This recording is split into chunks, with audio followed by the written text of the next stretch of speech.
and I'm so happy that you're here, and I'm looking forward to hear what you have to say, as are we all.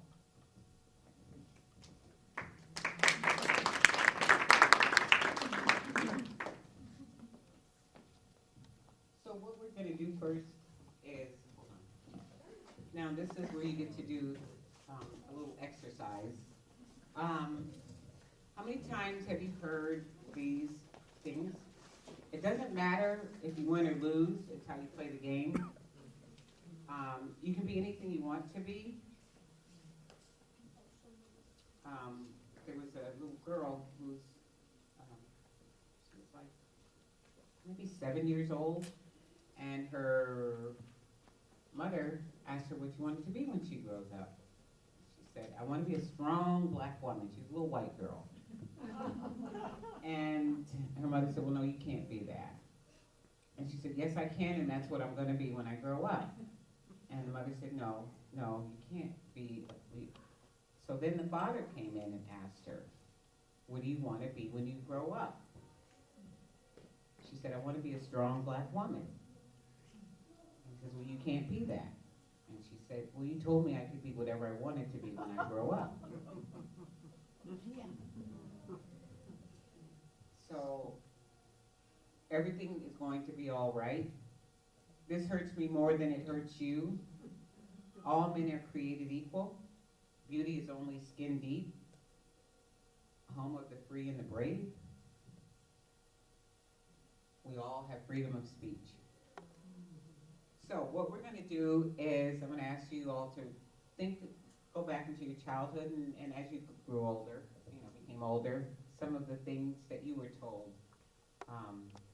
as children that you have consequently found out that it wasn't true.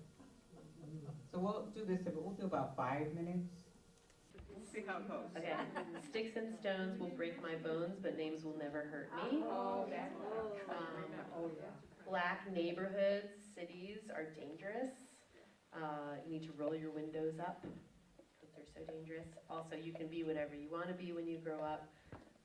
I was told by my grandfather, black people are lazy and they smell different. If you don't have anything nice to say, don't say anything at all. Columbus discovered America. There are no Indians left in this area. Indians drink too much. It is better to give than to receive. We're not racist because there are no black people here. Lincoln was the great emancipator. And Indians attacked Old Deerfield. And they were the aggressors. So, just a few.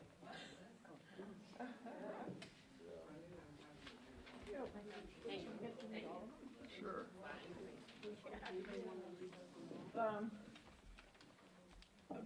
In line with that one, it wasn't said, but a lie. It was just lock the door while riding through a black neighborhood in Chicago. Jesus is white. My mother said that her father was lost at sea, and that leaves a big question in my life. With liberty and justice for all, sweet land of liberty. Neighbors would call the police on me for throwing a sidewalk. That our family was not prejudiced. That Santa visited us personally on Christmas Day. That boys and girls give each other cooties if they play together. You can be whatever you want to be. Anyone can be president. The age of exploration and discovery. Humans are special, not animals. You can do what you want with the things you own.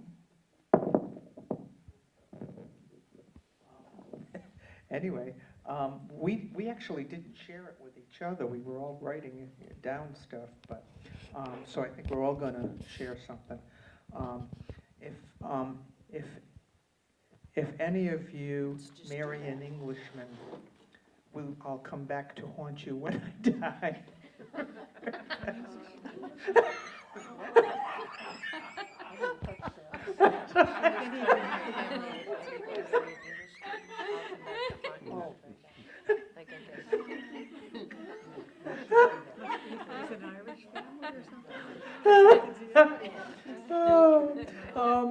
Music is not something to take seriously, it is something to enjoy. Why are they marching? We took good care of them. Whistling is not ladylike.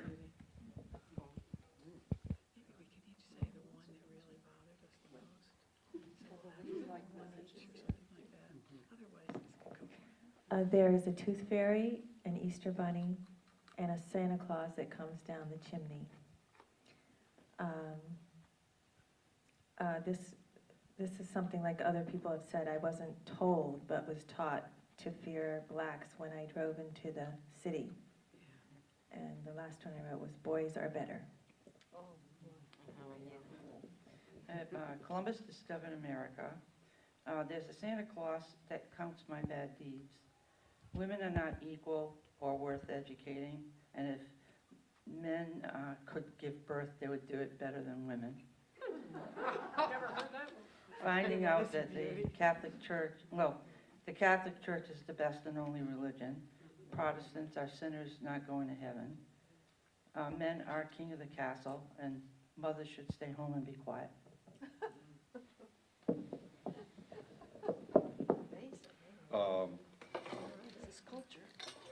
That my family was normal and average. That the mingling of the races was wrong. Black people were characterized by fancy cars and shacky houses, their desire to be among themselves and our desire to be by ourselves.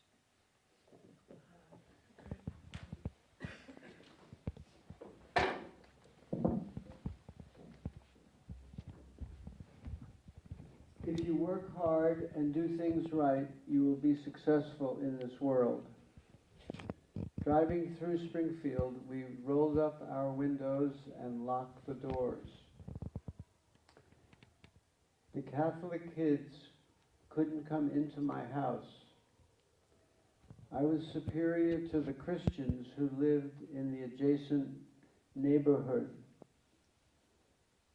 I'm supposed to behave better than kids from the non-commissioned families. Communists were bad and we were good.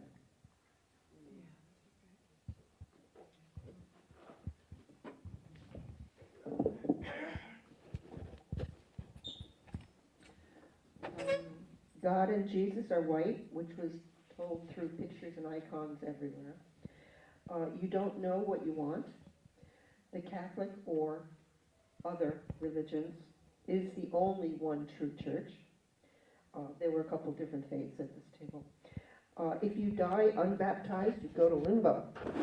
Don't talk about family things outside the home. If you go to college, you will be successful. You need to be independent, able to support yourself.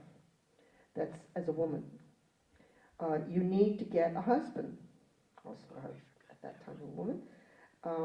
Sex is dirty, sex is beautiful. Both messages probably from the same people. Kiss a boy and you will get pregnant.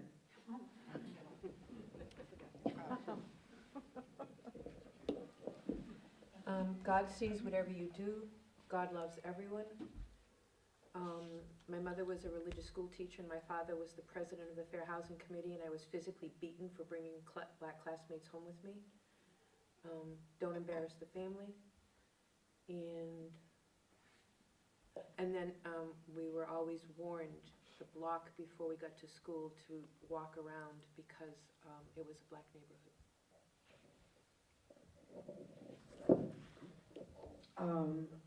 A map of the violent neighborhoods in the city can perfectly be overlaid of a map with the black neighborhoods. If you don't have something nice to say, don't say anything at all. Good guys always win. God sees everything you do. Turn the other cheek. My father taught Boy Scouts how to get merit badges, but he was violent with my brother.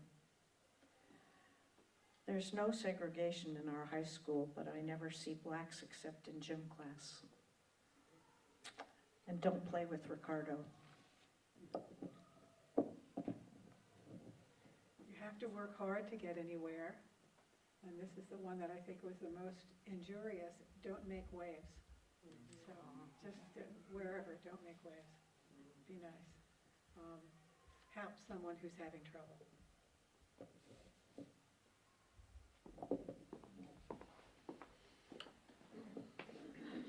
Thank you, that was, I'd like to add one, you'll never understand a woman.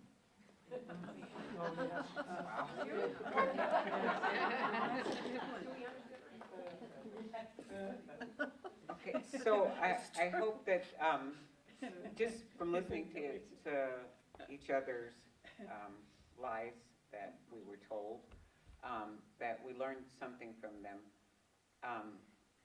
And imagine, and just think, if you were that person that lived in the neighborhood who owned that car. So the other thing is, what we're going to do now is we'll do this group first, and what you have to do, you don't have to, but we're going to first have a little discussion, maybe like a 5-minute discussion, and then then you'll do some writing. How are we affected by these lies? Okay, so yours would be education. So how are we affected by the lies we were told about education? Right. In reality or hypothetically or both? You can do both. And then this group, workplace and institutional. Well, that would be like workplace too, but like prisons and workplace. Again, is this individual writing or group writing? How are we affected? That means all of us. Gloria, Or how are we, huh? can I ask clarification? Is it how do these lies affect us in the workplace, or how do lies about the Affect, workplace? right, In the affect okay, you, great. affect all of us. In the workplace. Or, and you can use examples of your own, or things that have happened. Are we doing it as a one unit on one piece of paper or Right, however we you want? can discuss it 5 minutes and then you can, okay, and yours The first one was is economic and government. how do these lies about education Yours is history. History, historical life. Yours is religion. We have educational lies that each of us experienced, and I recorded one for each.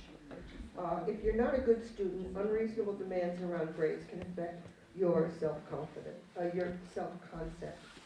If you don't do well academically, you will fail. If you don't do well, good grades, you will lose privileges. Being an overachiever has affected your wholeness as a person, and subsequent life experiences were not valuable. Good grades matter than what I learned. Self-esteem was affected, and these effects can lead to working for the prize at the loss of the substance. Not being seen for who you are, grades for love, grades as a social liability. Meaning, a little anecdote about that was, if I got high grades, I got love from my parents. But by getting high grades, I was kind of seen as the current word is nerd. That wasn't the word we used. But by classmates, so caught in that bind of achieving for parents and subsequently socially being negatively affected. Own preferences voided by parental demands around curriculum, damaged self-esteem, and nearly loss of the love, in this case art, or preferred subject that parents said, no, you will not go there, you cannot make a living, you're going to do the education following their demands, because maybe they were paying for it, and then almost losing that love. Comparison to sibling led to own educational needs and talents being ignored, and false expectations for yourself as a person. That's us.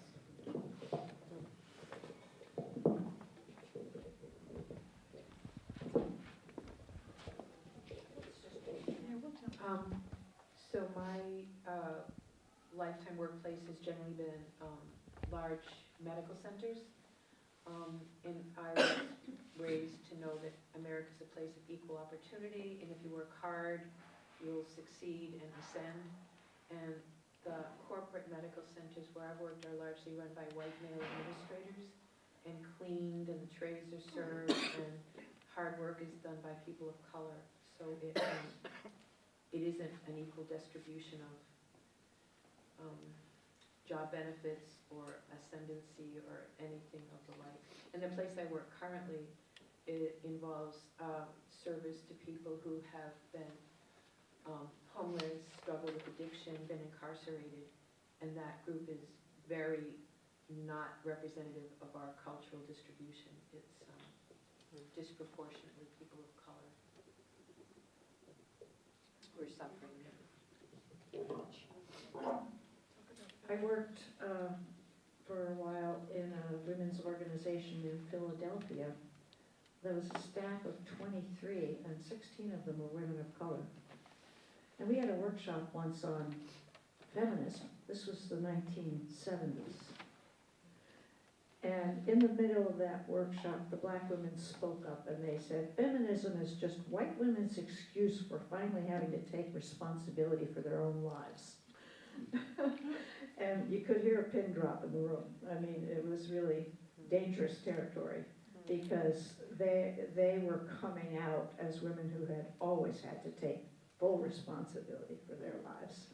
And it was a good comeuppance for the white women, but it just definitely showed the lie of, we're all just women working together, getting along. Let's have a workshop on feminism. Oops, it was no need of theirs. And so that blindness was a real lesson for me.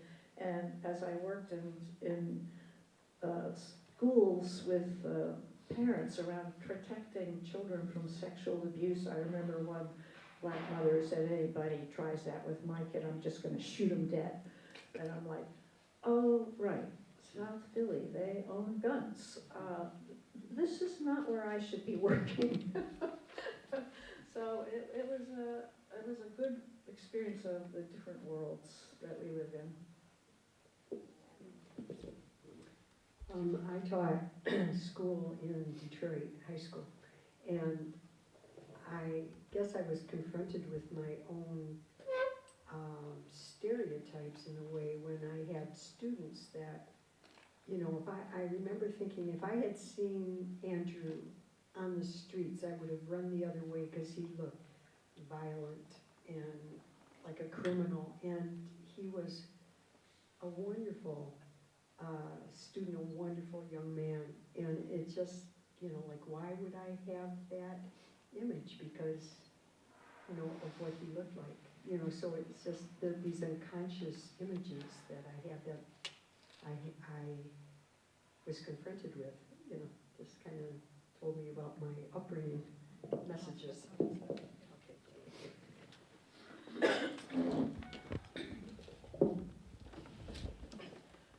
We were thinking about the lies in terms of government and the economics in our country. So one lie was you'll be tried by a jury of your peers. You're innocent until you're proven guilty. You have the right to remain silent. And then in terms of voting, one man, one vote, that our vote actually counts, and that everyone has the right to vote. All men are created equal. Still, voting suppression and equal rights are not there.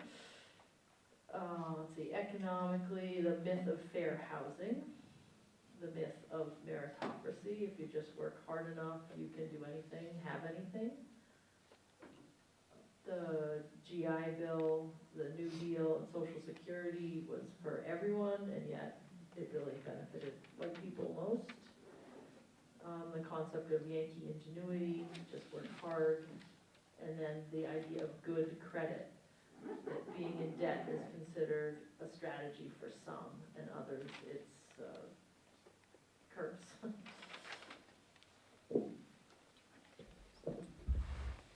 We had how does history affect us all in the lives told through our learning history?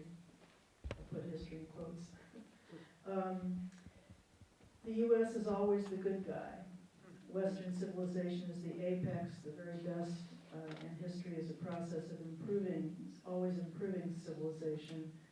The Europeans who first came to this continent felt that they had the absolute right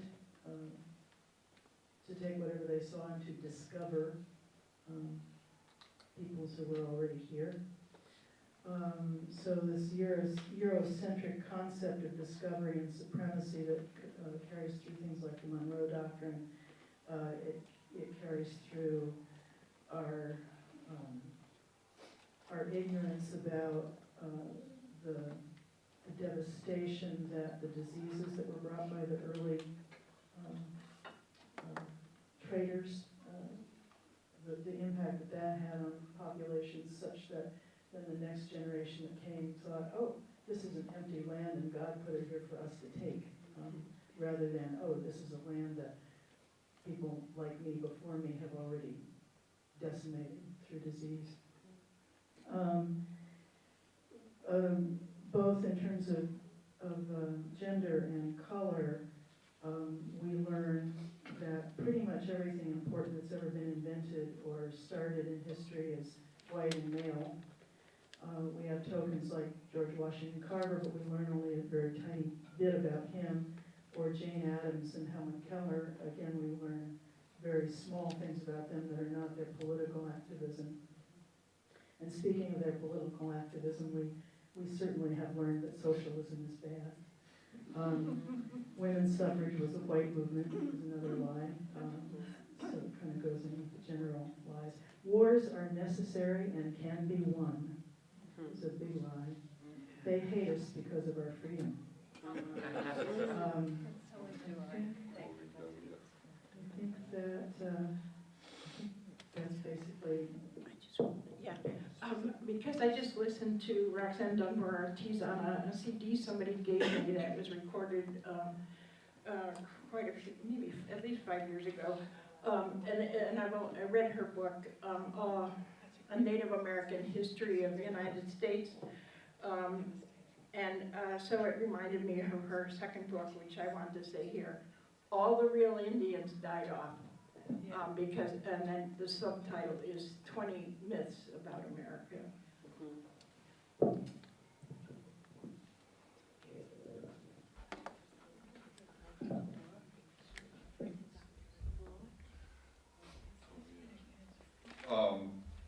We were asked to consider lies affecting religion.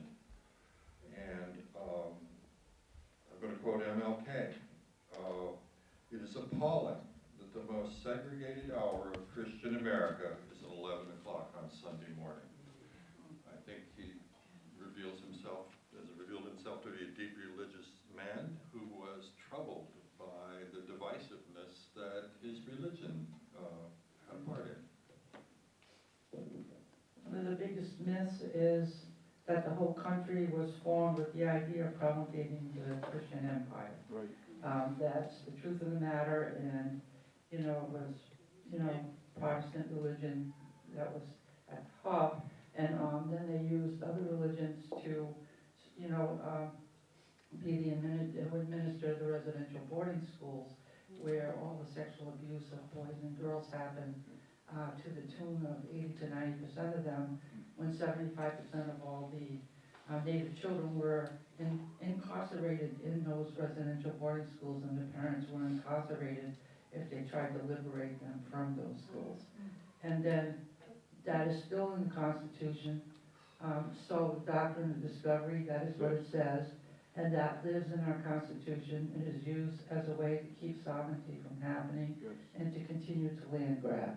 And to use the Christian empire is still the thing that is never spoken about, but's behind the whole thing and the taking of the land.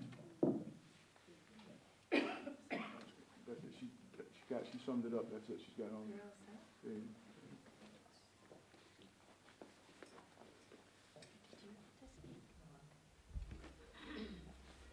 I would like to add one more thing. Because for me as a Native woman, you know, the Mi'kmaq, the fact of the matter is that all the reservations in many of the tribes have churches.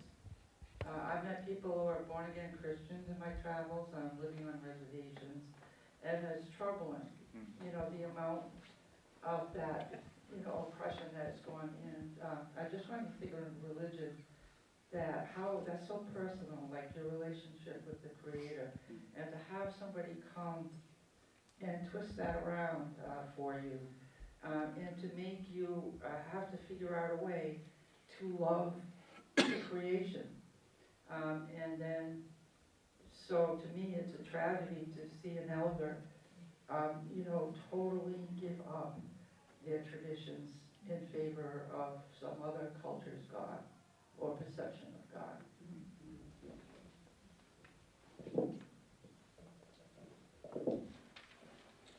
Our topic was lies of omission. Never told why the public school education was white. No one said that there was institutional racism, and only learned this recently. Never acknowledged there was tension in my parents' relationship, and it affected my ability to have relationships. Never learned that the reason behind my parents' divorce and why my father left. It's left a hole in the knowledge of my father and that side of the family that was cut off. The lie that all the world's people will live in peace and harmony and justice will prevail was told by the family, but at the same time the family fought and it was difficult to reconcile that. Never told why Jewish grandparents left Europe before the Holocaust. Only learned this story within the last 5 years.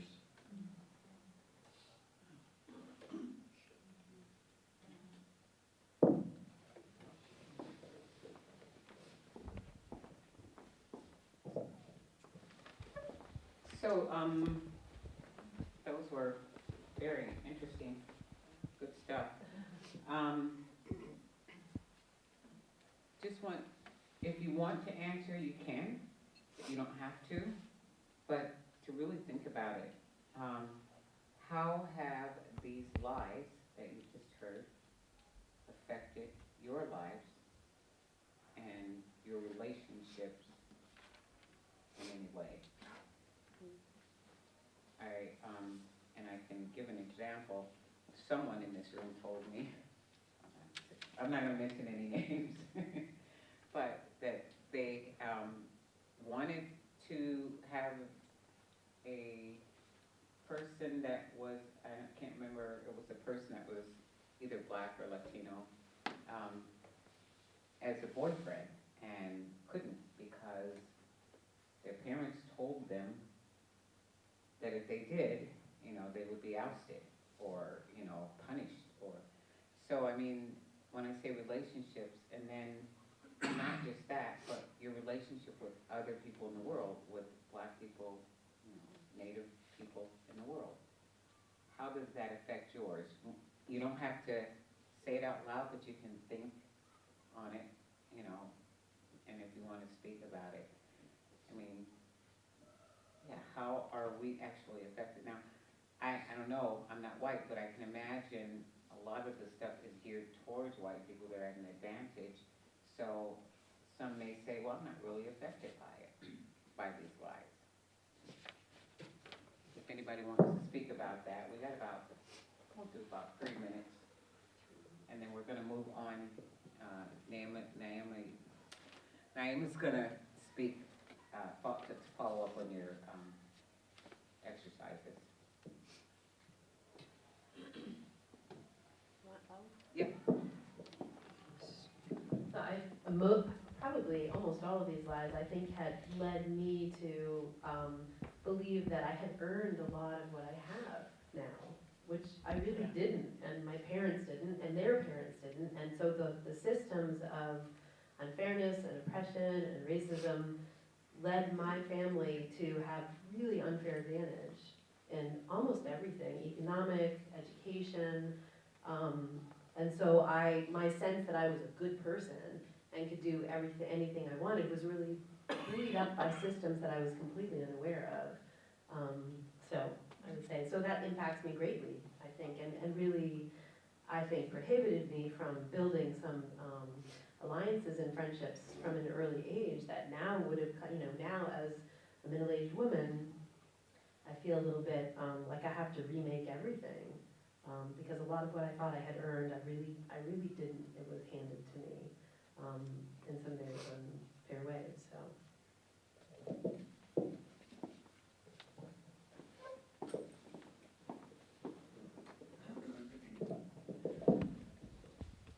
I think it's affected me in my notion of the human race and who could be my friends and who could not be my friends, and coming to terms with my own privilege. And my own privilege was, I'm still trying to articulate it and still trying to process it, in that having very little money and going through life without the financial support or the bolstering of a family support. Education became a very big deal, but you had to scrabble for that, and so you did feel you earned something. So when you were faced with privilege in a white skin as opposed to privilege in a black skin, it could occlude the real privilege that you did have, and you had to work through and find out that that white skin did make some difference, even though you had to financially deal with things differently, and it seemed hard. It became a curtain. The financial need became a curtain that hid the privilege that you felt and that you had to, but didn't feel, if I could put in that twist. It's a kind of the intersection of economics and race, and coming through that, which I still attempt to do, to see people who I really like for who they are as people, with giving respect to the skin color and the challenges they have had that I have not had, and seeing them as whole people, as a grasping for that kind of relationship in the world.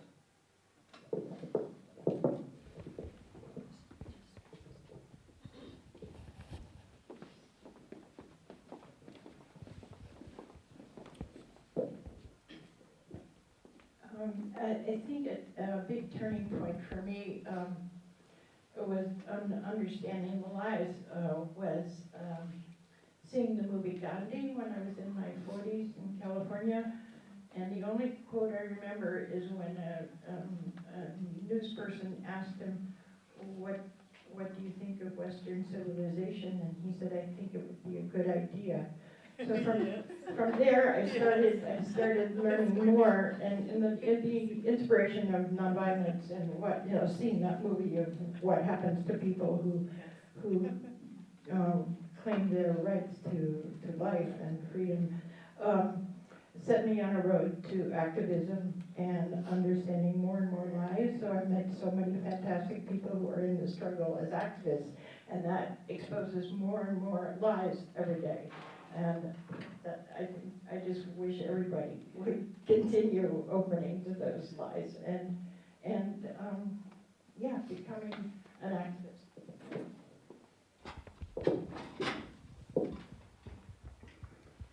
just made me think of Martin Luther King saying out loud, America is the most violent country on the planet. And what a shock that is to like hear it and then realize nobody else has circled the globe with 180 military bases and drops bomb on any country we feel like it with very little provocation. Well, we have two, for a real short one, two. Okay, and then, Pam was gonna. I just want to say something that just came to my mind as we were talking that, marriage and families are institutions. And when I think about the impact that marriage and families have on children and what we tell our children, and that they don't have the power as a group of people to really contest a lot of those things that they're hearing or to give expression to it. And I'm just thinking about like parents can make people leave their homes, or if they don't like what you're doing, they can cut you off if they don't like who you're marrying. They can do all these powerful things. So I just wanted to point out that that's an institution.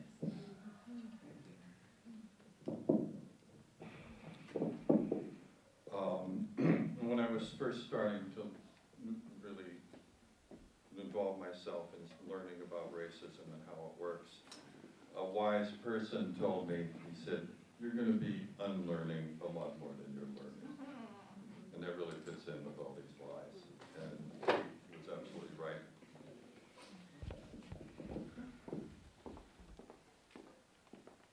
Okay, so Naeem is going to speak as, or you can say it.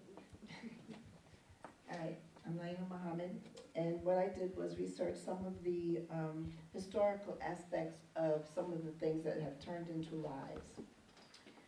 So I'm going to go from the present to the back. What is affirmative action and why was it created? Most people have seen the effects of affirmative action in one place or another, such as a person of color or ethnic background or gender or veteran status. But what was it for real? It was an executive order that was created by John F. Kennedy in 1961, and it required government employers not to discriminate against any employee or applicant for employment because of race, creed, color, or national origin. It also required that government employees take affirmative action to ensure that applicants are employed and that employees are treated during employment without regard to their race, creed, color, or national origin. And President Johnson extended this affirmative action in 1965, affirming the federal government's commitment to promote equal employment opportunities, and added the class of sex in 1967 to those that were listed as protected categories. Other sources of affirmative action law included the non-discrimination mandates of the Civil Rights Act, the Americans with Disabilities Act, and other laws protecting groups like veterans. Okay, how is this a lie? How is this a lie? This is a lie because people going to employment sometimes were hired not really having the basis for being hired because they were black or whatever the color may be, or because they were a female, without actually having the credentials to be employed in particular positions. Also in the college area level, students were then beginning to complain, students who were white were beginning to complain about the fact that they were being discriminated against. So now we have reverse discrimination. So the affirmative action laws basically don't exist, only on paper. Because now what's happening is women are being employed and men who are head of households or whatever are not being employed. So we still have discrimination going on in another situation. So the affirmative action law basically is a lie, according to me. Then we have the GI Bill of Rights. That started in the Adjusted Act of 1924, where veterans from World War II and World War I came home with a $100 ticket, train ticket to get home, and that was all that they got. So they had to get home and then pick up their life where they had left off. Many of them didn't have any money because you didn't really get paid a whole lot for being in the service. And so in 1944, Franklin D. Roosevelt was charged with executing the bill's provision to veterans, unemployment, pay funds for education and training, loan guarantees for homes, and plus for farms and businesses. However, that sounded really great unless you were an indigenous man, person who was classified as black, or whatever. Going to the bank to be able to get these loans, you didn't get it because you were black. You fought for your country, supposedly, and came home and you couldn't buy a home for your family or whatever. What I found out recently is, in order to get the GI Bill, if you wanted a home, you had to go and get that home up to specs before they would give you the money. This just recently happened to a nephew of mine. He had the GI Bill. He served probably in Iraq, I believe. He and his wife decided to buy a home. It was a foreclosed home. They had to go in and do all the modifications and repairs before the bank would give them the money under the GI Bill. So here's another situation where you thought you could just walk in and get your money. They also added that if your veteran wanted to participate in that they, for the first 24 months of their engagement in the service, there would be $100 taken out of their paycheck. And then if they wanted to add another $600, then they could take advantage of the educational part and so forth. So it's just not a free deal. Going back to the Homestead Act of 1862, this was to allow settlers to obtain land. You could pay $1 per acre for 640 acres. You could purchase these large plots, and of course then you had to have a lot of physical labor to be able to work them for agricultural and farming. So basically, this Homestead Act gave the right for people considered as settlers, white people, who could take the land from the native people because it was an act, it was a law that they could go in and find themselves a piece of land and lay claim to it, regardless of the fact there were already people living on it. Okay, so this turned out to be a lie because there were people who were not Caucasian who would try to be a part of this, and they were not allowed to. So this Homestead Act was only for those from European descent. You can look it up. The next slide was this whole thing about reparations. There was William T. Sherman,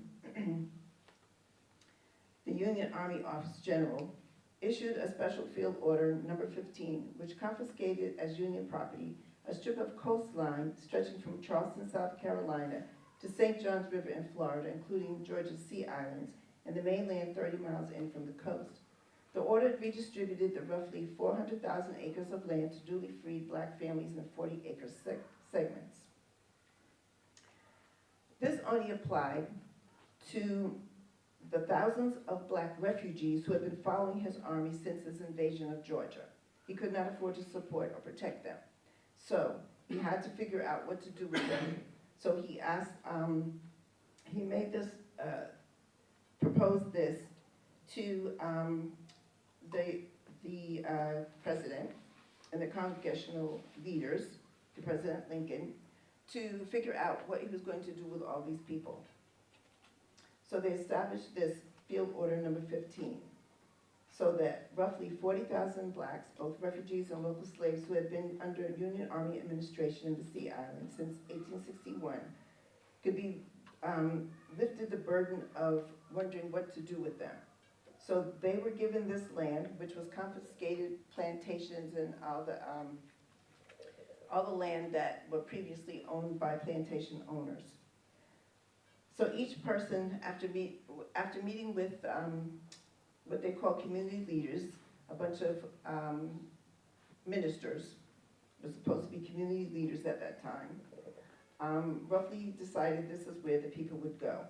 There was also no mule. You got 40 acres, there was no mule. There was no mule. That came out as another urban legend, I guess. So as he marched through the land, the people were able to settle in this land. However, President Johnson, who came after Lincoln, rescinded that order and gave all of the land back to the plantation owners. And so this is how the people ended up becoming sharecroppers, because where else were they going to go? They couldn't go anyplace. So that was that whole thing about the 40 acres and a mule. So people are trying to say you're going to get reparations, you're not going to get any. Then there was the Dawes Act, which involved the indigenous people. That was in 1887. And this was to give back land to the native people who already owned it, who already lived on it, give them back their land. So this act, the Dawes Act, came from Senator Henry L. Dawes of Massachusetts, who established the Dawes Act to abolish tribal and communal land ownership of the tribes into individual land ownership. When he broke up the national tribal lands to individual owners, this became a problem, because for each generation that came down, the nation was broken up into individuals. Everybody did everything as a nation, as a tribe, not as individuals. Each individual was given a certain amount of acreage, according to whether they was a family person or a single person. And when this, after 25 years of the government residing over these lands, the people were supposed to be able to have the ownership. Well, that didn't happen, because then it turned into the reservation system, which forced upon Native Americans a system allowing each tribe to claim their new lands, protection over their territories, and the right to govern themselves. But that's not true either. The tribes that live on these lands, considered federally funded lands, are not allowed to run their tribal courts or anything. All of their court decisions have to be run through the federal government. So if someone steals your land, so someone steals something from you on that land, women are constantly being raped and victimized on that land by outsiders. They cannot be prosecuted by the tribes. So here again, we have another lie. And then considering that the whole idea was to kidnap the children and acculturate them into European society, to break up all of the nations into individuals and not have a nation, a sovereign nation, and divide it into individuals. And if you went along with the program, you became a citizen of the United States, incorporated. So the 5 civilized tribes, what they call, resisted the act for the longest time. And they were finally beaten into taking it. Now the 5 civilized tribes were all the darker races from the South. Brown-skinned people, like myself, my husband. We were the Choctaw Nation, the Seminole, Chickasaw, Creek, Muskogee. All of those people were considered the 5 civilized tribes. We were agriculturalists, we had farms, we had homes. And we were removed into the land of Oklahoma, where there wasn't anything for us to raise, because it was barren land. And then when you got to Oklahoma, remember they found oil there, so now you couldn't have that. You got 3 cents on the dollar. They're writing checks for 3 cents for people. You're not making any money, basically. And then, when people started to be able to get themselves together, you will remember what happened in Tulsa. These were the people they called the freedmen. The freedmen were no more than the darker skinned tribes. There was no freedmen. We were the people. And so in Oklahoma, that was the only time there was a bomb dropped in this country, was on the area of Tulsa, Oklahoma, where the people had banks, schools, businesses, and some pretext was put into place so that they could do that. A lot of these things are lies, and one of the problems is now that you're erasing this history from the school books. You do not hear about any of this. Nobody knows what the Homestead Act is. Nobody knows what the Dawes Act is. Nobody knows any of these things. You ask these children, and what? Huh? Never heard of it. And so history is being erased as we are sitting here. The textbooks, if you go through any of the textbooks, you will find very little about any of the historic references to any of the what's happened to indigenous people in this land. And so each time a law is made, it's broken. Each time you're given something, it gets taken away.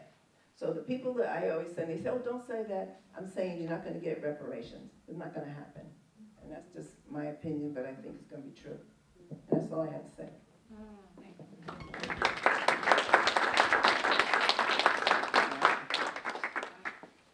Oh, one more thing. Go home and look these up for yourself. Yeah.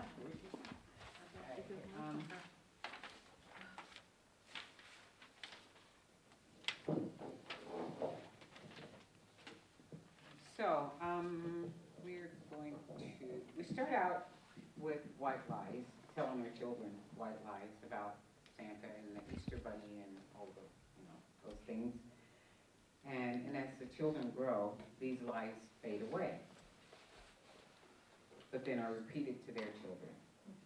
And as we see through their eyes, the eyes of a child, these lies can damage their innocence and have a long generational effect on their lives. That is, if they're not dealt with. Like listening to the children and, almost like the lies of omission, the little girl that said, I don't like my color. So, yeah, we have to be so careful with that. The other thing is, what we're going to do next is, this is going to be a hard one. So if you want to refrain, you can refrain. But We're tough.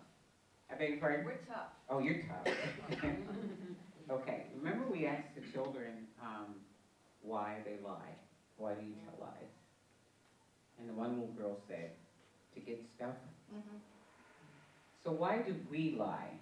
We lie to protect ourselves, distort reality, to promote ourselves, and to excuse ourselves. So what I would like you to think about, and you can write it on the paper, and I want to collect the papers as well. But you can just think about the whys. I've thought about it myself. Why do I, tell lies? I never do. But it says, the average, on average, in one day, a person tells at least 2 lies. Okay, so would anybody like to say anything about why we lie? Why they lie?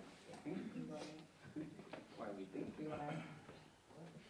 Okay, so that's okay. Yes? I think there's 2 reasons for me. One is to avoid conflict, and the other one is to protect my ego. Yes? I want, both of us were talking about protecting someone else, and there's many options. And I would say, I may be the only one in the room who's a felon, and I've told a lie when I go to visit a prisoner, who was a detainee from Cameroon, who they took away they gave him asylum and then they took it away. And I visited him in jail, and I can only get in to visit a prisoner in jail if I haven't been a felon. So I always don't, so I lie about that. Because the records are so old that they probably will never find out that it's a lie. We were talking here about how we think we lie because we're scared. We lie because we're scared, and we lie to protect the lies. Yeah.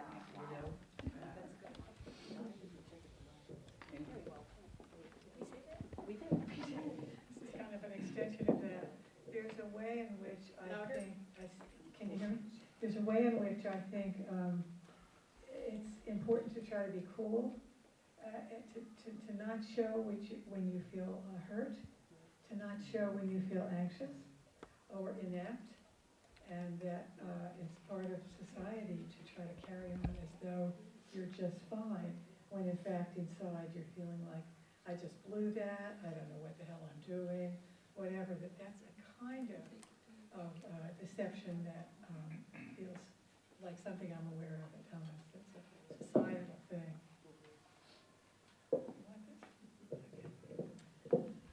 I lie to qualify for things that I wouldn't otherwise qualify for.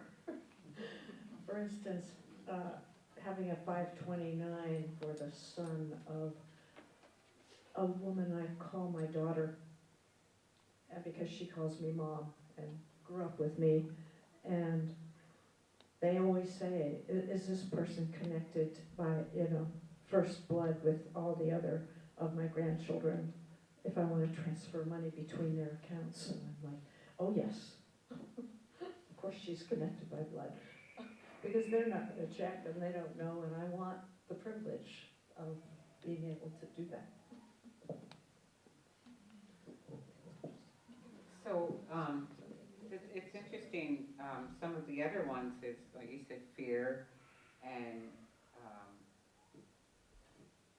people sometimes lie because they don't want change, and also fear of extinction, and there a difference between black people and white people are the lies. You can just think about that, ponder that, but just think of that. The lies are totally different.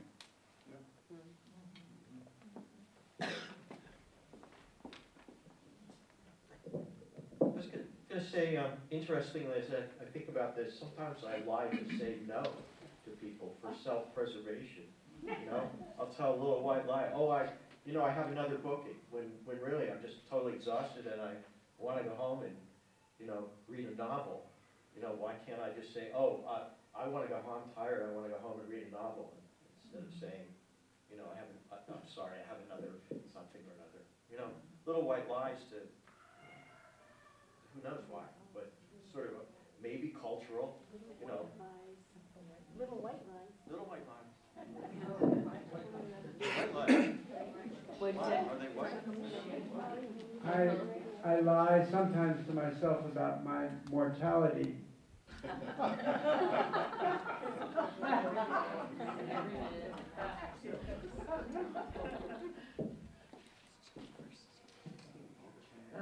Well, when I work for somebody else, I lie so I wouldn't get fired, and actually lie to stay alive.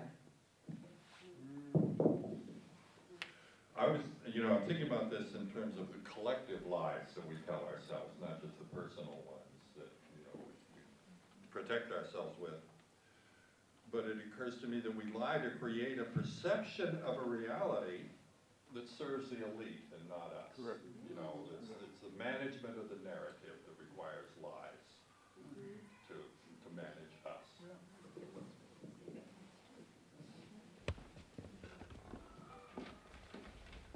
So I can't say that, I try not to make it a habit of it, but as growing up from a child, I was told that a liar is worse than a thief, constantly. And so if it was worse than a thief, I guess the thief was probably the better choice, right?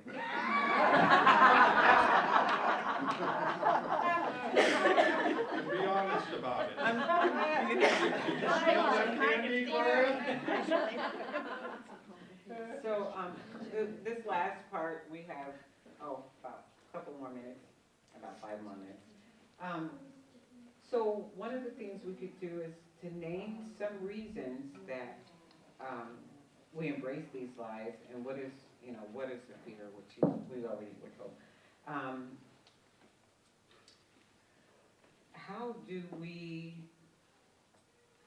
What are the cultural consequences of lies? And you can name some of those. And the other one is, how do we stop believing in something we've been told all of our lives? And this last thing is just a little footnote. Nothing can be changed unless we face the truth and change it head on.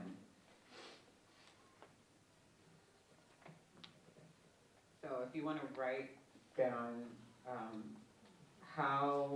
what are the cultural consequences of lies that you think would be, and how do we stop believing in something we were told all of our lives?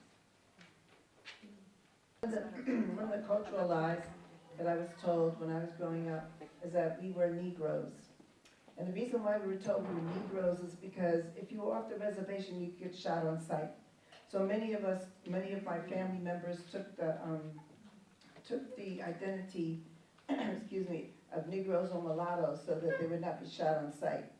And so therefore you grow up, first of all, your sovereignty and your national origin is gone anyway, and then your parents try to protect you or protect themselves so they can function in this place and give you an identity that's not really yours. And so you grow up all of your life with bits and pieces of the truth, but not really knowing what the total truth is. So cultural lies come from people having to survive in this country, and it still goes on. People are told that people are passing for white, or people are passing for brown, or people are passing for different things, because this country does not allow you to be what you really truly are without severe consequences.